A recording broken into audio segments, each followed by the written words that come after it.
ये मैडम कह रही हैं कि पीपल पार्टी अवाम की बात करती है, तो पीपल पार्टी अवाम की बात करती है पंजाब में, पीपल पार्टी अवाम की बात करती है कश्मीर में, पीपल पार्टी सिंध में अवाम की बात की उनकी, वहाँ लुट मची हुई है, करप्शन कर रही है, वहाँ भी अवाम की बात करें ना। आप अगर सिंध से पंजाब में आए तो पता लगता है कि किसी थर्ड वर्ल्ड कंट्री से डेवलप्ड कंट्री में जा रहे हैं, और या पंजाब से सिंध में जाएंगे। एक बात तो ये है।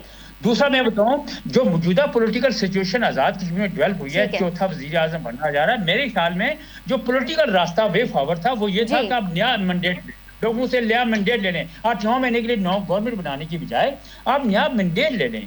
और वैसे ये बात जो आपने बिल्कुल सही की है कि पीपल पार्टी जो है, पीपल पार्टी की पॉलिटिक्स हमेशा ब्लैकमेलिंग वाली रही है।